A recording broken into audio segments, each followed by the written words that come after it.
Alright, I'm just going to try this and see what happens. So, hello. This is a response to the video by Veritasium on the bullet in the block. Originally, I had planned to have a little bit of demonstration to go along with this, but it didn't quite work. So,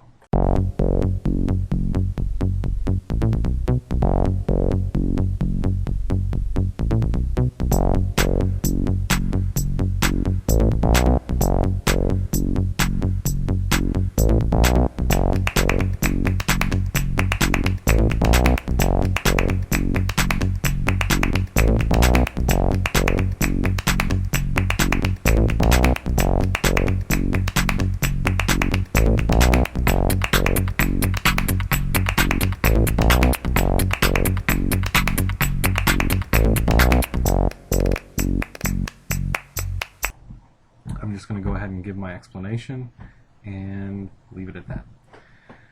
Alright, so initially when I saw the video, I fell into the same trap as Destin and Henry, thinking about energy and energy conservation.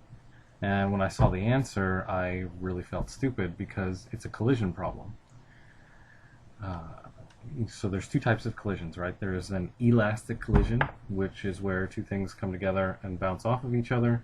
And there's an inelastic collision where the two come together and stick and then move off together. This obviously is an inelastic collision. The bullet embeds into the block. So kinetic energy is not conserved.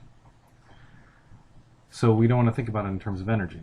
We want to actually think about it in terms of momentum. So momentum is conserved in any collision. So in this case, the bullet's going to have essentially the same momentum when it hits the block, whether it hits it in the middle or whether it hits it to the side. It's going to have the same linear momentum. All right, we've got linear momentum and angular momentum, two different things. But the linear momentum is going to be basically the same in both experiments. So what that means is then the linear momentum is conserved, so the linear momentum of the bullet versus the linear momentum of the bullet block combination should be equal. So what that boils down to then is the initial velocity after the collision is going to be the same for the bullet block combination.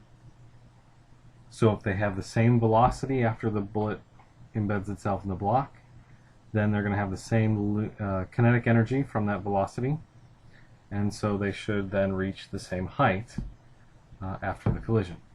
So that's the simple explanation of why they reach the same height. But then there was a whole discussion about, well, now you've got rotational energy. Where did that rotational energy come from? That's a good question, except it's phrased wrong. It's not where did that energy come from. It's actually the fact that less energy was lost in the second collision than was in the first. So in the first collision, the bullet embeds itself near the center of mass. In the second collision, it's off center, and we get this rotation where there's rotational kinetic energy along with that the kinetic energy due to upwards velocity. So my hypothesis is that the first bullet embedded itself much further into the block than the second block. And if that is the case, then there was more friction, more energy was lost from the bullet pushing itself through the block than in the second collision. So I had planned to try and actually prove that. So initially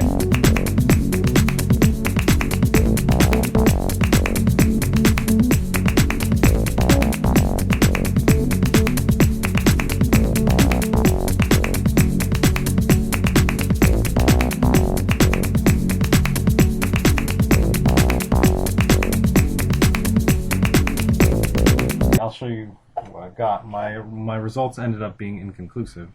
Initially, I didn't have a rifle. I had either a shotgun or a BB gun. Shotgun was a little too much. So I tried a BB gun with just some simple cardboard taped together. I set this up on a fence post just as a proof of concept, and then I was going to do a full experiment. So I shot it near the center of mass. You see that BB still embedded there. I shot it a little off center. You see the hole there. The BB didn't penetrate the cardboard enough to stick. It bounced off.